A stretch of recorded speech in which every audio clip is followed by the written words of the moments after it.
Halo adik-adik, salam jumpa dengan Classroom. Kali ini kita akan membahas soal latihan tentang materi himpunan.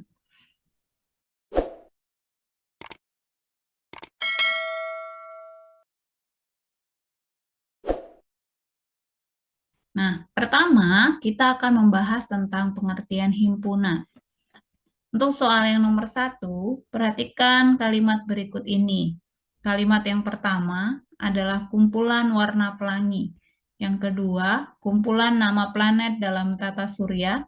Yang ketiga, kumpulan siswa yang beratnya lebih dari 50 kg di kelasmu. Yang keempat, kumpulan siswa cantik di kelasmu. Kumpulan yang merupakan himpunan adalah. Nah, di sini kita harus ingat bahwa kumpulan yang bisa menjadi himpunan adalah kumpulan yang spesifik. Spesifik dan tidak menimbulkan penafsiran yang berbeda antara satu orang dengan orang lain yang membacanya. Kita cek satu-satu ya. Kumpulan warna pelangi, ini semua orang tahu warna pelangi apa. Kemudian kumpulan nama planet dalam tata surya, ini juga ada teorinya. Kumpulan siswa yang beratnya lebih dari 50 kg di kelasmu ini berdasarkan timbangan, jadi tidak mungkin berbeda. Yang keempat adalah kumpulan siswa cantik di kelasmu. Nah, ini dia nih, siswa cantik. Siswa cantik itu antar satu orang dengan orang yang lain bisa jadi berbeda, sehingga yang nomor 4 ini tidak termasuk ke dalam himpunan. Sehingga jawaban yang sesuai adalah yang A. Lalu yang kedua, A adalah himpunan bilangan kelipatan 2 dan 3 yang kurang dari 20. Pernyataan berikut ini yang benar adalah, nah pertama kita cek dulu, kelipatan 2 dan 3, berarti dia harus dua-duanya ya, jadi kelipatan 2 dan kelipatan 3. Nah, bilangan terkecil, kelipatan 2 dan 3 ini adalah kelipatan 6. Sehingga kita secara langsung bisa mencari anggota himpunan A, itu adalah anggota himpunan kelipatan 6 yang kurang dari 20. Berarti 6, 12, dan 18. Itu 6, 12, dan 18. Nah, dari pernyataan berikut ini, yang menyatakan 6, 12, dan 18 itu hanya yang B. Yang ketiga, P adalah faktor prima dari 300. Anggota dari P adalah, nah, faktor prima. Faktor prima. Pertama kita harus tahu dulu bilangan prima itu apa aja. Bilangan prima itu adalah bilangan yang hanya bisa dibagi dengan bilangan itu sendiri dan satu. Begitu. Jadi tidak memiliki faktor lain selain satu dan bilangan itu sendiri. Berarti dimulai dari 2, 3, 5, 7, dan seterusnya. Begitu. Nah, kita mau mencari faktor prima, berarti kita cari faktor dari 300. Coba kita gunakan pohon faktor ya. 300 kita bagi 2, maka akan hasilnya 150. 150 kita bagi 2, itu 75. Nah, 75 ini kalau kita bagi 3, itu kita peroleh 25. 25 kalau kita bagi 5, dapatnya 5.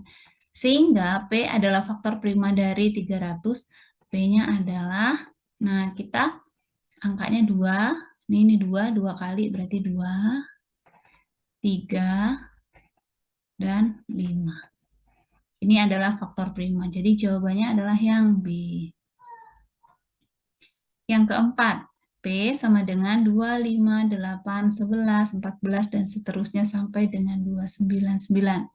Pernyataan yang benar adalah, nah ini kita diminta untuk mencari pernyataan yang benar.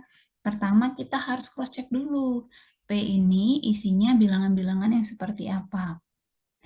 Nah kalau dari sini kita bisa lihat bahwa P itu dimulai dari 2, lalu dari satu suku ke suku yang lain, ini namanya suku ya, dari satu anggota himpunan ke anggota himpunan yang lain, ini selisihnya 3. 2 tambah 3, 5. 5 tambah 3, 8. 8 tambah 3, 11, begitu dan seterusnya. Sehingga kita bisa cari dari pernyataan berikut ini. Nih, kita cross-check ya. Dengan kata lain, 14 ini adalah eh, 1, 2, 3, 4, 5. Berarti 14 itu 12 ditambah 2 gitu ya. Kenapa 12? Karena saya cari kelipatan dari 3. Nah, berarti dari bilangan-bilangan berikut ini, yang kalau kita bagi dengan 3, dia sisanya 2, maka itu adalah anggota himpunan dari P. Kita coba ya. 57, kalau kita bagi 3, itu hasilnya 57, 1, 27 itu 19. Tidak ada sisa ya, berarti bukan. 89 bukan anggota himpunan P. Kita coba dulu. 89, kalau kita bagi 3 itu hasilnya 2, 2, 2, 89. 3 kali 2, 6. 8 dikurang 6 itu 2. 29. 29 bagi 3 itu 9 sebenarnya. Sisa 2. Nah, ini harusnya tidak pakai coret ya. Harusnya elemen. Ini harusnya elemen dari si P. Berarti pernyataan B juga salah. Sekarang 20, 224. Coba 224 bagi 3.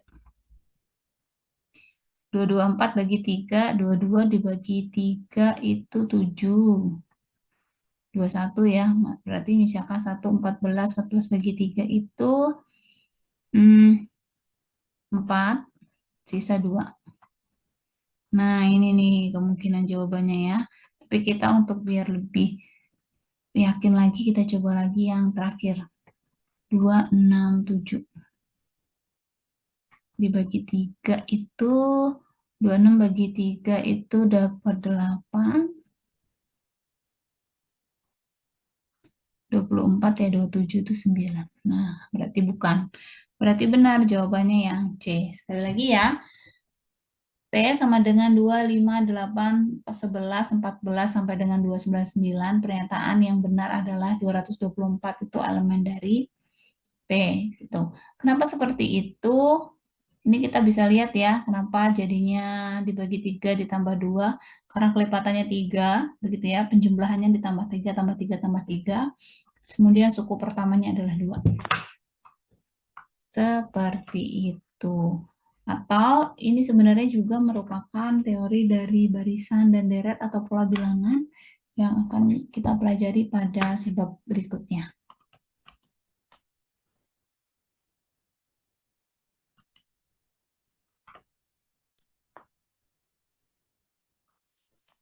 Nah, kita lanjut ke banyaknya anggota himpunan. Soal nomor 5, jika L sama dengan 7, 11, 15, 19, sampai dengan 39, maka NL sama dengan. Nah, NL ini adalah menyatakan banyaknya anggota himpunan.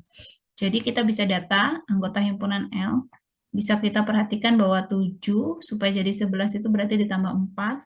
11 tambah 4, 15 gitu ya. 15 tambah 4, 19. Berarti ini kalau kita teruskan tinggal tambah 4 terus sampai nanti ke 39. Kita lanjutkan ya. 19 ditambah 4, 23. 23 tambah 4, 27. 27 tambah 4, 31.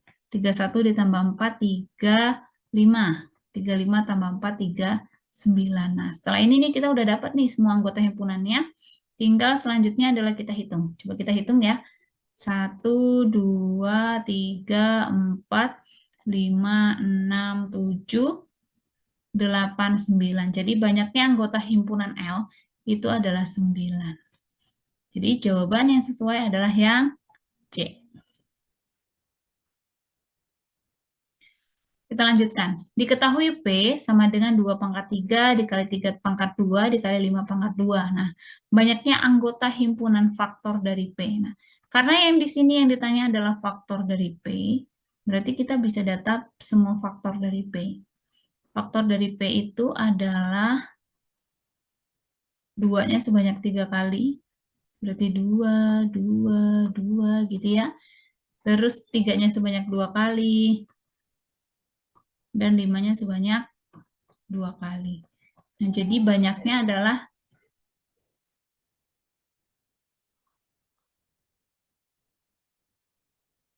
1, 2, 3, 4, 5, 6, 7. Jadi total semuanya ada 7. Atau kita juga bisa langsung tambahkan nih. Ini kan 3. 3 ditambah yang ini 2, ditambah ini 5. Nah, sorry, 5-nya 2 kali, berarti 2. 3 tambah 2 tambah 2, berarti jumlahnya ada 7. Gitu. Nah, sekarang yang nomor 7. Nomor 7, jika P adalah X sedemikian sehingga X-nya kurang dari 10, X ini elemen himpunan bilangan prima, maka nilai P, NP-nya berapa? Nah, berarti di sini kita diminta untuk mencari himpunan bilangan prima yang kurang dari 10. Himpunan prima kurang dari 10 itu adalah 2, 3, 5, 7. 9 nggak masuk ya, karena 9 bisa dibagi 3.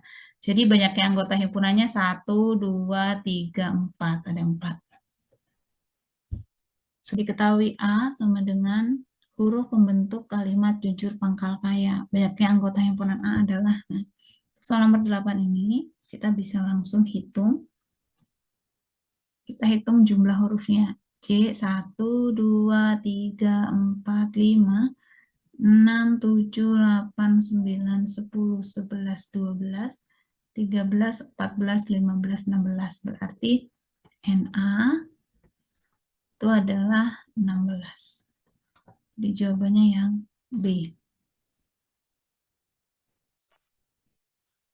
Soal yang nomor 9, kita diminta untuk menyatakan himpunan. Menyatakan himpunan itu ada 3 cara, dengan deskripsi, berarti kita menyatakannya dengan kata-kata, dengan mendata, dan juga dengan notasi. Nah, kita cek ya, masing-masing pernyataan. Diketahui P adalah himpunan bilangan cacah ganjil yang kurang dari 9. Bilangan cacah ganjil kurang dari 9 ya. Nah, yang pertama P sama dengan buka kurung bilangan cacah ganjil kurang dari 9. Ini benar. P sama dengan buka kurung 1, 3, 5, 7, 9 ini juga benar. Yang ketiga, nah yang ketiga ini kalau kita mau pakai notasi itu tidak dengan kata-kata seperti ini. Nah itu, yang ketiga itu bisa dengan misalnya gini, Y sama demikian sehingga Y itu kurang dari 9. Gitu ya, kurang dari sama dengan 9, di mana Y-nya itu adalah elemen bilangan cacah ganjil gitu ya. Ganjil. Berarti 1 dan 2 yang benar.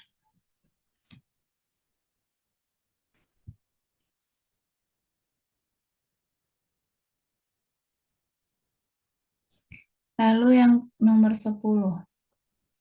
Bentuk notasi himpunan dari 0, 1, 4, dan 9 adalah bilangan asli kuadrat kurang dari 9. Bilangan asli kuadrat kurang dari 10. Bilangan cacah kuadrat 0, 1, 4, dan 9. Karena dia ada nolnya, jadi bukan bilangan asli. Karena bilangan asli itu dimulainya dari angka 1. Gitu ya, berarti A sama B udah pasti salah nih. Nah, ini bilangan cacah saja. Kalau bilangan cacah saja, berarti ada 1, 2, 3, 4, 0, dan seterusnya. Jadi bukan hanya 0, 1, ada angka 2, 3, dan seterusnya. Nah, kalau yang ini kurang dari 10 bilangan cacah kuadrat. Nah, ini yang tepat. Seperti itu. Lalu yang nomor 11, ini didata, terus kita diminta untuk mencari anggota menyatakannya.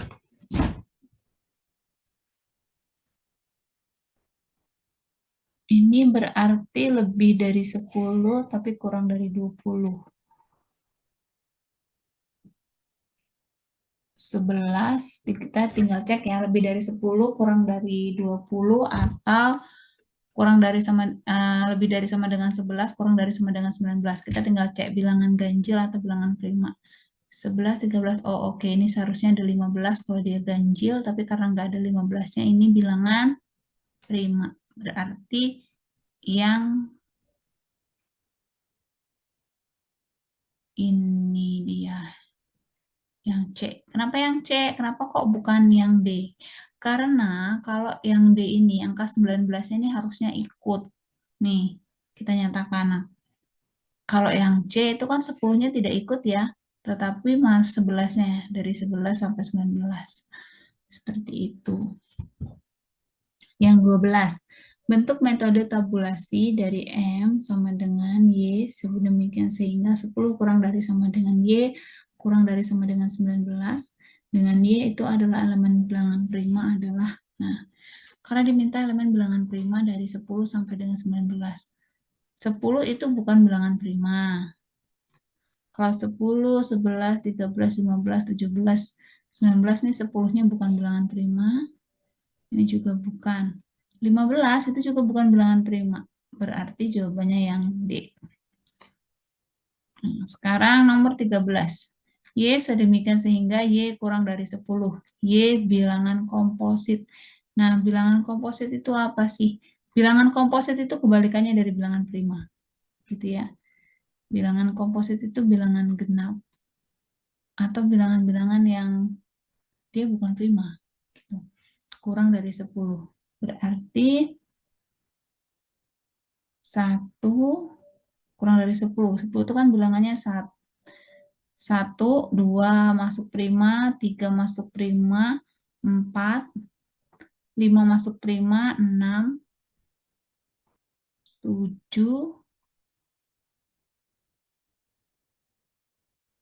prima, 8 masuk, 9 tidak masuk juga. Nah, ini 10-nya tuh tidak masuk ya karena tidak ada tanda sama dengannya. Berarti ini salah. Ini kurang 1. Ini kurang. Berarti jawabannya yang paling tepat yang C. Sesuai yang sudah kita data. Kita lanjut. Nah, himpunan kosong. Berikut ini, nomor 14 ya. Berikut ini yang merupakan himpunan kosong adalah. Jadi himpunan kosong itu adalah himpunan yang nggak ada anggotanya. Gitu ya. Coba kita cek ya. Bilangan cacah kurang dari 1 tuh ada 0.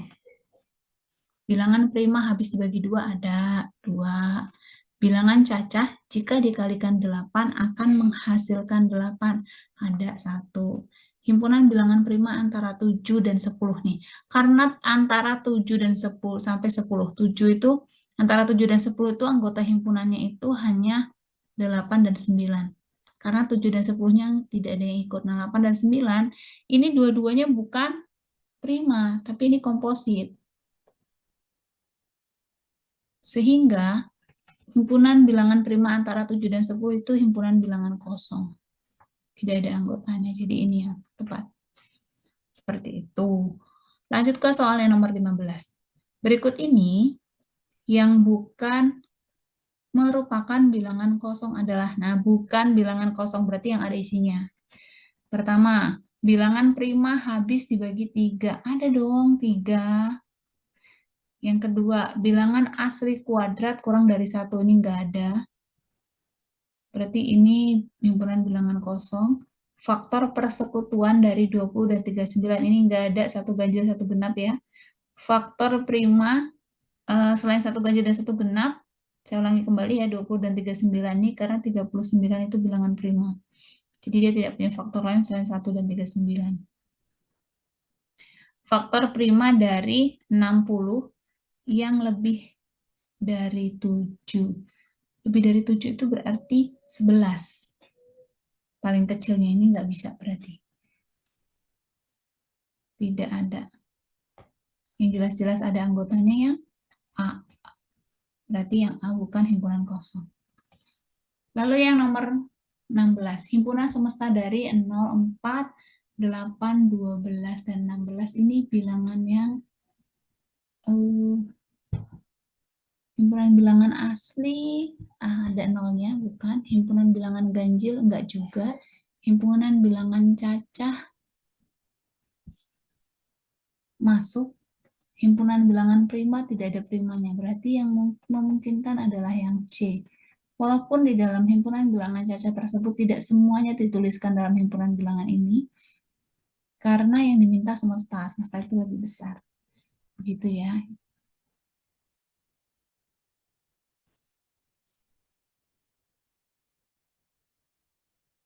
kita masuk ke diagram Venn. Nah, perhatikan diagram Venn berikut ini untuk soal yang nomor 1, yang merupakan himpunan S adalah, karena yang diminta S, berarti semesta semuanya kita data. Baik yang ada di luar, yang ada di dalam P, yang ada di dalam Q, ataupun yang merupakan irisannya. Kita cek ya, berarti ada 1, 2, 3, 4, 5, 6, 7, 8, 10. Tidak ada angka 9-nya ya. 1, 2, 3, 4, 5, 6, 7, 8, 10. Berarti jawabannya yang D.